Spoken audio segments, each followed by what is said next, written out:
Baik, saudara sekalian, selamat malam, selamat pagi, selamat sore, di mana saja saudara berada. Kita bersyukur kepada Tuhan dikasih lagi panjang umur ya, sehingga kita berkumpul lagi, dan kita pakai umur panjang ini untuk belajar lagi firman Tuhan ya. Dan baik, izinkan saya untuk ambil waktu kira-kira setengah jam untuk presentasi pelajaran kita. Setelah itu seperti biasa kita akan tanya jawab ya. Saudara siapkan pandangan, pertanyaan untuk kita perdalam supaya kita mengerti. Nah, saudara sekalian, kita akan memulai dengan Kita akan mulai dengan sebuah seri pelajaran baru yang judulnya adalah seri Bait Suci dan Injil.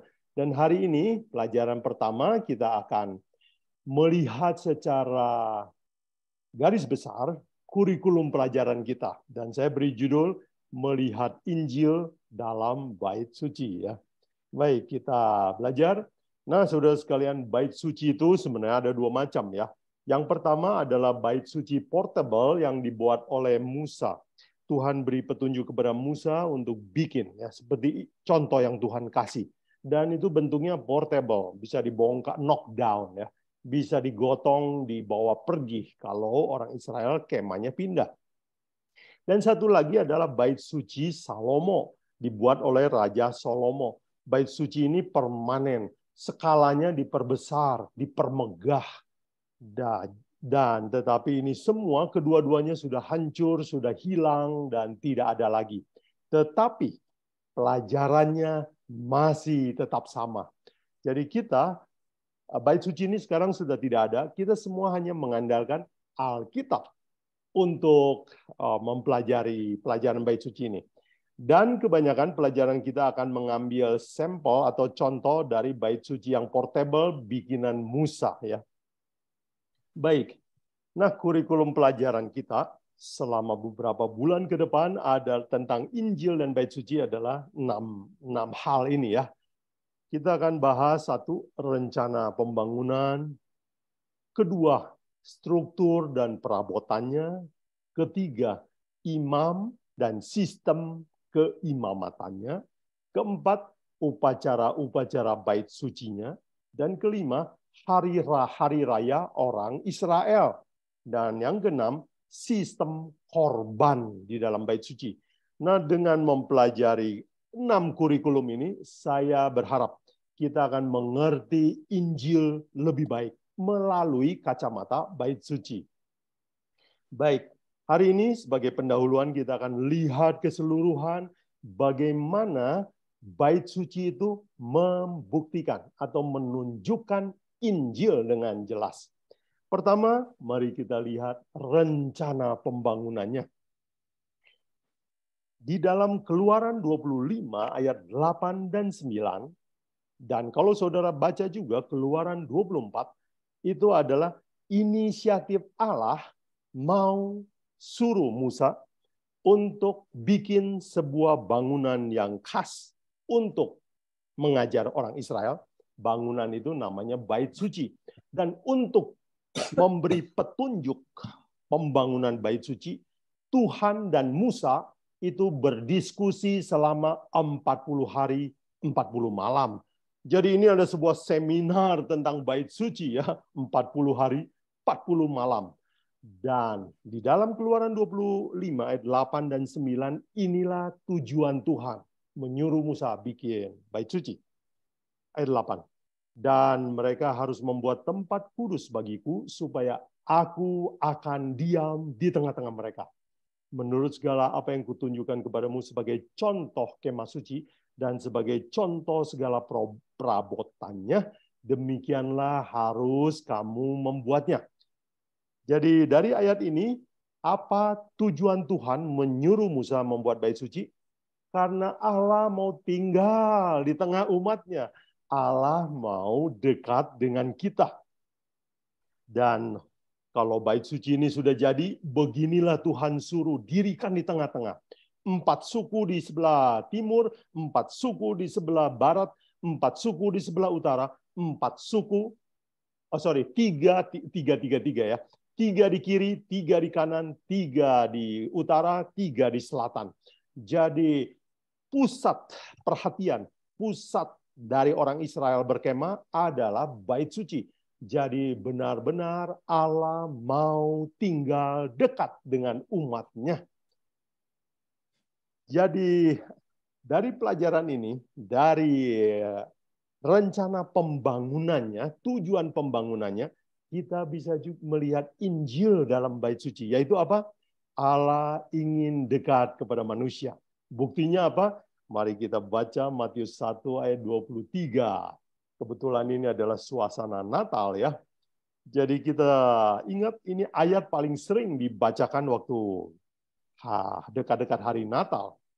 Matius 1 ayat 23. Sesungguhnya anak darah itu akan mengandung dan melahirkan seorang anak laki-laki, dan mereka akan menamakan dia Immanuel, yang berarti Allah menyertai kita. Jadi Tuhan mau dekat sama kita. Tuhanlah yang mencari kita. Tuhanlah yang lebih dulu mengasihi kita, bukan kita yang mengasihi Tuhan.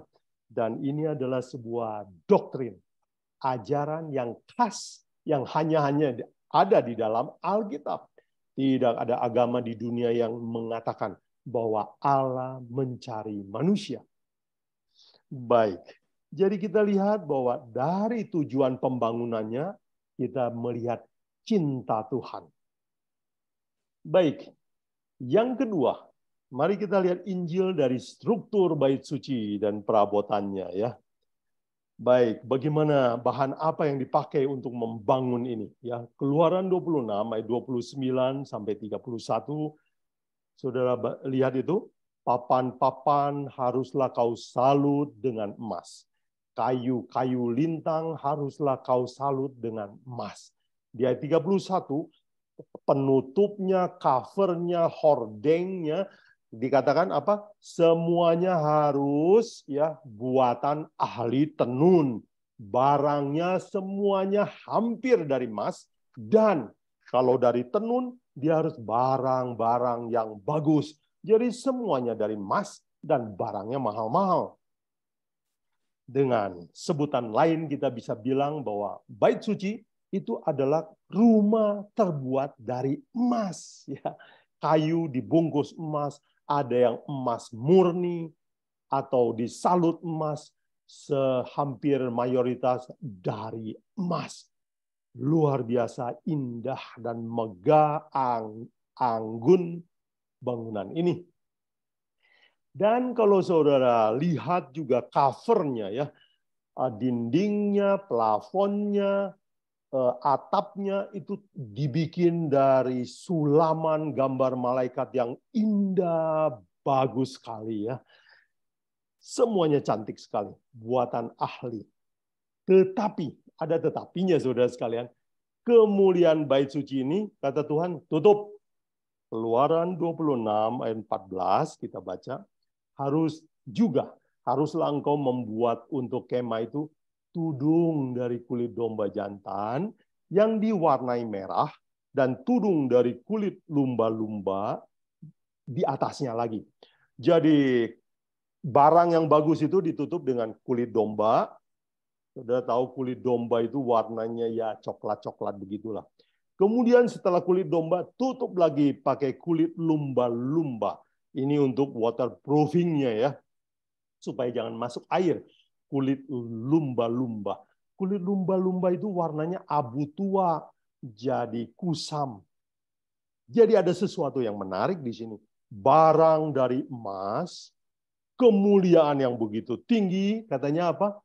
Tutup dengan warna yang tidak menarik. Pertanyaannya adalah mengapa ya? Mengapa barang yang bagus ini kok di cover sehingga dari kejauhan itu tidak begitu menarik ya, tidak semarak, tidak menimbulkan rasa apa ya rasa penasaran yang tinggi, tetapi atau tidak silau ya, semuanya ditutup. Pertanyaannya adalah mengapa? Baik, Dan pertanyaan mengapa ini dijawab oleh Paulus di dalam 1 Korintus 1 ayat 18. Ya, dikatakan oleh Paulus, sebab pemberitaan Injil, pemberitaan tentang salib memang adalah kebodohan bagi mereka yang akan binasa. Tetapi bagi kita yang diselamatkan, pemberitaan itu adalah kekuatan Allah. Jadi pelajaran apa yang kita bisa ambil bahwa bait suci yang dari emas ditutup dengan warna yang tidak menarik, itu artinya salib Yesus Kristus tidak menarik bagi dunia ini. Dan Yesaya 53:2 meramalkan bahwa Yesus ini akan, ya walaupun dia datang sebagai Mesias atau Raja, tetapi orang tidak kagum sama dia. Mari kita baca Yesaya 53:2. Sebagai taruk, ia tumbuh di hadapan Tuhan dan sebagai tunas dari tanah kering. Ia tidak tampan dan semaraknya pun tidak ada, sehingga kita mau memandang dia. Dan rupa pun tidak, sehingga kita menginginkannya. Dalam bahasa yang sederhana, Yesus dilahirkan dengan muka yang tidak tampan, dengan kekayaan yang sedikit, dengan latar belakang duniawi yang tidak mengagumkan, tinggal di kota yang banyak penjahat. Jadi nggak ada apa-apa yang bisa dibanggakan secara duniawi. Jadi pelajaran Injil apa yang kita dapat? Yaitu bahwa Injil Yesus Kristus itu secara luar tidak menarik. Ya, secara luar seperti merugikan, seperti ya bikin berat aja hidup kita ya. Pertama kali waktu saya umur 20 menjadi orang Kristen ya, masuk gereja Advent. Saya minta izin sama orang tua saya, ayah saya ingat bilang sama saya begini, aduh Bu Guan, kenapa kamu mau jadi Kristen? Itu kan buat ngebodoh-bodohin orang bodoh. Mereka mau ambil uang, mau minta sumbangan, dan seterusnya. Jadi saya diolok-olok. Nah, saudara sekalian, itulah memang di mata orang dunia, apa sih untungnya kamu bergabung dengan gereja? Apa untungnya kamu belajar Injil Yesus Kristus? Jadi saudara sekalian, ingatlah bahwa memang bait suci rumah dari emas ini sengaja ditutup oleh Tuhan. Supaya hanya orang yang mau mencari, mau mendekat, dia bisa menemukan emas. Orang yang mau lihat-lihat dari jauh tidak akan mempelajari apa-apa. Baik, yang ketiga, imam dan sistem keimamatan. Ya, dan bahkan ada sebuah buku tulisan Musa yang namanya buku Imamat, ya, itu sistem keimamatan. Nah, kita lihat tentang baju imam ya. Ya, baju imam ini itu didetailkan banyak sekali ya. Bajunya itu harus buat begini, tutup dada, itu ada batu-batu permata. Kemudian ada urim, tumim, nanti ya kita akan pelajari lebih dalam ini. Kemudian pakaiannya harus warna ungu. Harus dari kain kermisi, kain paling mahal pada zaman itu. Dan tetapi ada dua macam. Baju imam adalah baju yang pertama ungu, dan saudara tahu bahwa ungu adalah warna raja, mewah sekali. Jadi baju imam ada dua, satu baju raja, dan yang kedua baju putih, kemeja putih, celana putih. Itu adalah baju seorang hamba, seorang pelayan. Nah, saudara sekalian, sebagai ilustrasi, inilah petunjuk Tuhan kepada Musa, bikin baju dua macam untuk imam. Satu, baju polos-polos saja, putih-putih, itu baju sehari-hari. Itu adalah baju seorang pelayan. Tetapi, buat baju untuk imam besar, bajunya harus warna biru, di dadanya harus ditaruh 12 batu permata. Mahal sekali itu batu permatanya. Dan baju ini adalah baju mewah, baju raja. Nah, saudara sekalian, kenapa Tuhan menyediakan dua baju untuk seorang imam? Ternyata kita belajar bahwa ada Injil di dalam sistem keimamatan. Injilnya apa? Bahwa Allah sebagai raja akan menjadi manusia yang hamba. Jadi kealahan dan kemanusiaan dipertemukan. Paulus menulis di dalam Kolose 2:9 dikatakan, sebab di dalam dia berdiam secara jasmania seluruh kepenuhan kealahan. Jadi di dalam humanity itu masuk divinity. Dan dua ini bisa combine. Di dalamnya Yesus Kristus adalah manusia murni, tetapi dia pada waktu yang sama adalah seorang Allah yang benar-benar Allah. Jadi dari sistem keimamatan kita lihat bagaimana sucinya imam besar kita. Dan imam besar kita adalah seorang makhluk surga, tetapi dia adalah saudara kita, manusia. Jadi ada Injil, kabar baik di dalam sistem keimamatan ya. Oh ya, ini satu lagi ayat tulisan Paulus ya, bahwa Yesus mengambil rupa sebagai hamba. Mari kita lihat Filipi 2:5 dan sampai 7 ya. Hendaklah kamu dalam hidupmu bersama menaruh pikiran dan perasaan yang terdapat juga dalam Kristus Yesus, yang walaupun dalam rupa Allah. Jadi Alkitab mengatakan, Paulus mengatakan bahwa Yesus itu levelnya adalah ilahi. Dia adalah levelnya adalah Yehova. Levelnya adalah the creator. Tetapi di dalam ayat 7 dikatakan dia mengosongkan diri dan mengambil rupa seorang apa? Hamba, menjadi sama seperti manusia. Dan dalam keadaannya sebagai manusia, dia bahkan merendahkan diri dan taat sampai mati, bahkan mati di kayu salib. Jadi dalam sistem keimamatan digambarkan bagaimana seorang raja bersedia juga jadi hamba. Seorang yang pakainya ungu, pada hari-hari lain dia harus pakai baju putih. Inilah Injil dari sistem keimamatan. Bagaimana dengan upacara-upacara di Bait Suci dan hari-hari raya orang Yahudi? Nah, saya ringkaskan, saya ambil ayat yang mewakili saja. Nanti dalam pendalaman berikutnya kita akan mempelajari ini, mengulanginya lagi. Jadi saudara tidak usah khawatir bila mana ini terlalu cepat atau bahannya terlalu banyak ya. Mari saya kutip Ibrani 9 ayat 6 dan 7, Paulus katakan, demikianlah caranya tempat yang kudus itu diatur, maka imam-imam senantiasa masuk ke dalam kemah yang paling depan untuk melakukan ibadah mereka. Tetapi ke dalam kemah yang kedua, hanya imam besar saja yang masuk sekali setahun, dan seterusnya. Nah, kata senantiasa di ayat 6 itu artinya setiap hari, ya artinya terus-terus ya. Senantiasa itu artinya upacara harian. Lalu setahun sekali itu artinya upacara tahunan. Jadi dalam upacara Bait Suci ada upacara harian, upacara tahunan. Kemudian pada hari raya ada hari raya Paskah, hari raya tidak beragi, roti tidak beragi, hari raya buah sulung, hari raya Pentakosta, hari raya Pondok Daun-Daunan, dan hari raya Grafirat atau hari raya pendamaian. Ini kita akan pelajari. Nah, apa maksud dari semua ini, saudara sekalian? Ternyata ya, ini saya buat sebuah skema dari Bait Suci.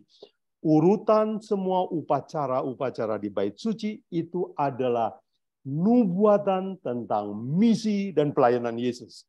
Misalnya nomor 1 itu adalah mezbah, tempat potong domba. Itu meramalkan Yesus akan mati di halaman, mati di bumi. Yang kedua, darah domba harus dibawa masuk ke bilik nomor 1, bilik suci. Itu artinya Yesus akan naik ke surga. Dan setelah Yesus naik ke surga, berikutnya dia akan masuk ke dalam bilik yang maha suci untuk apa? Menghapus dosa. Dan itu nomor 3. Setelah menghapus dosa, apa yang Yesus akan lakukan? Yesus akan nomor 4, dia akan keluar dari surga. Dan nomor 5, dia akan di dalam bait suci itu, dalam upacaranya, setelah keluar dari bilik maha suci, dia akan bertemu dengan umat yang banyak dan melemparkan, menumpangkan dosa di sebuah domba, yang domba hitam ya, domba Azazel. Dan itu apa artinya? Artinya Yesus setelah membersihkan dosa di surga, dia akan keluar, datang lagi menjemput umatnya. Jadi upacara bait suci itu adalah schedule, skema pelayanan Yesus. Itu adalah sebuah nubuatan ya. Dan buktinya dituliskan dengan sangat tegas, jelas oleh Paulus di dalam Ibrani 9 ayat 28 dikatakan oleh Paulus, demikian pula Kristus hanya satu kali saja mengorbankan dirinya untuk menanggung dosa banyak orang, sesudah itu ia akan menyatakan dirinya sekali lagi tanpa menanggung dosa untuk menganugerahkan keselamatan kepada mereka yang menantikan dia. Dalam bahasa yang gamblang begini Paulus bilang, saudara-saudara, bait suci itu adalah sebuah alat peraga bahwa Yesus akan begini dan akan begitu, dan dia akan mati di dunia ini menjadi korban penebus kita, dan suatu hari kalau tugas di surga selesai, dia akan datang lagi menjemput siapa-siapa yang mau tunggu dia. Jadi upacara-upacara bait suci adalah jadwal, kalender kegiatan Yesus. Baik, bagaimana dengan sistem korban ya? Ternyata dalam sistem korban juga ada Injil ya, Injil tentang Yesus Kristus. Mari kita lihat sistem korban ya di Imamat 23 ayat 5. Dalam bulan yang pertama pada tanggal 14 bulan itu, pada waktu senja harus kamu ada Paskah bagi Tuhan. Jadi hari Paskah itu kamu harus buat di bulan pertama, tanggal 14, waktu sore. Jadi kamu harus potong domba Paskah tentunya. Jadi Jumat pada hari Paskah itu jatuh hari Jumat, itu kamu harus mengadakan pemotongan domba Jumat sore. Kemudian di dalam Imamat 23, ya Tuhan berfirman kepada Musa, kamu juga ya harus membawa seberkas hasil pertama atau hasil sulung dari penuaianmu kepada imam. Ya, kamu harus itu sebelum panen kan ada mulai jagong yang mulai keluar, misalnya gunting, nah itu jagong awal. Yang matang lebih duluan itu kamu gunting. Dan ayat 11 katakan, dan imam itu harus menunjukkan berkas itu di hadapan Tuhan supaya Tuhan berkenan akan kamu. Dan kapan ini harus dilakukan? Imam harus mengunjukkannya pada hari sesudah Sabat. Itu hari apa hari sesudah Sabat? Hari Minggu ya. Dan Paulus di dalam 1 Korintus 15 katakan buah sulung itu adalah siapa? Yesus Kristus. Dia adalah buah sulung kebangkitan. Ya. Jadi, rupanya sistem korban ini menubuatkan sesuatu. Yaitu apa? Yesus akan mati pada waktu Jumat sore. Dan Yesus akan bangkit sebagai buah sulung pada hari sesudah Sabat. Itu artinya Yesus bangkit pada hari Minggu.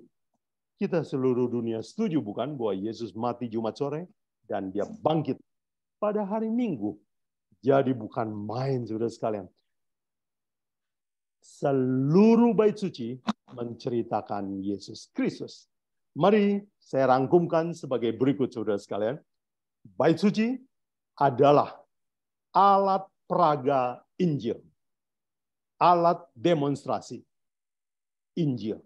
Untuk menuntun kita kepada Yesus Kristus dan mengerti Yesus Kristus lebih dalam. Baik, sebagai terakhir, izinkan saya untuk ambil aplikasi seperti biasa dalam praktek hidup kita. Saya ingin mengambil sebuah ilustrasi dari kisah yang dicatat dalam Lukas 17 ayat 15 sampai 17 tentang 10 orang kusta. Semuanya disembuhkan, hanya satu yang kembali dan mau belajar kepada Yesus Kristus. Mari saya baca. Seorang dari mereka ketika melihat bahwa ia telah sembuh, kembali sambil memuliakan Allah dengan suara nyaring. 16. Lalu tersungkur di depan kaki Yesus dan mengucap syukur kepadanya. Orang itu adalah orang Samaria. Ayat 17. Lalu Yesus berkata, bukankah ke-10 orang tadi semuanya telah menjadi tahir? Di manakah yang 9 orang itu? Nah, saudara sekalian, 10 orang dapat berkat karena berkenalan dengan Yesus. Berapa orang yang mau belajar jadi murid Yesus? Hanya 1. Dengan kata lain, yang 9 orang ini kira-kira bagaimana ya cara berpikirnya? Saya menduga bahwa mereka merasa bahwa kalau saya udah untung berkenalan dengan Yesus, sudah cukuplah. Sudah cuan, sudah hoki, sudah diberkati, sudah sembuh, sudah ada uang, sudah untung. Cukup buat saya. Saya tidak mau belajar terlalu dalam. Itulah sebabnya Yesus bertanya, loh, yang berkenalan dengan saya tadi 10, kenapa yang balik untuk bilang terima kasih dan mau belajar cuma 1 orang? Nah, saudara sekalian, pelajaran apa yang kita bisa dapat? Manusia seringkali, saudara sekalian, lebih suka keuntungan agama, keuntungan duniawi daripada keuntungan rohani. Sebagai ilustrasi tambahan, saya izinkan saya cerita pengalaman yang buruk yang terjadi di rumah saya. Satu kali maling masuk rumah saya. Wah, ini saya pengalaman buruk ya. Maling masuk rumah saya, dia congkel pintu dan berhasil masuk. Di rumah saya, di meja saya ada laptop, ada iPad, dan ada buku Kebahagiaan Sejati, dan ada buku Bagaimana Menjadi Kaya, Bagaimana Berinvestasi. Nah, ada buku begitu juga. Nah, waktu maling masuk, coba saudara tebak barang mana yang diambil? Kebahagiaan Sejati atau iPad? Ya, seperti dugaan kita semua, dia lebih suka ambil iPad daripada belajar kebahagiaan sejati. Ini terlalu repot. Saya mau yang instan, langsung jadi duit. Saudara sekalian, betapa banyak orang Kristen yang mau kesembuhan ilahi, yang mau diberkati oleh Tuhan, tapi malas buka Alkitab, belajar Yesus Kristus, berubah tabiat kita, disuruh berubah lagi. Ya ampun, berat sekali jadi orang Kristen itu ya. Jadi saudara sekalian, inilah ajakan saya. Dari pelajaran Bait Suci ini menuntun kita, mengajak kita untuk mari belajar karakter dan misi Yesus melalui Bait Suci. Dan semoga hidup kita diubahkan, bukan hanya sementara, diuntungkan, bukan hanya di dunia ini, tetapi kita akan diubahkan dan diuntungkan selama-lamanya. Semoga Tuhan memberkati kita semua dalam seri pelajaran Bait Suci ini. Saya berharap saudara tetap tekun dan mengikuti seri pelajaran ini sampai kesudahan. Ikuti seri berikutnya ya. Baik saudara sekalian, sebelum kita masuk tanya jawab, mari kita tunduk kepala untuk berdoa. Bapa dalam surga, Allah yang maha baik, terima kasih untuk firman Tuhan telah menerangi pikiran kami. Dan kami telah belajar bahwa di dalam Bait Suci ada kabar baik yang sungguh baik tentang Yesus Kristus. Bantu kami ya Tuhan untuk rajin mencari dan menyelidikinya dan menemukan Yesus Kristus. Dengan demikian kami boleh berbahagia di dunia ini dan di dunia yang akan Tuhan berikan kepada umat-Mu. Diberkati kiranya semua pendengar yang merindukan kebenaran. Siapa yang mencari akan mendapat. Dalam nama Yesus kami berdoa. Amin. Terima kasih.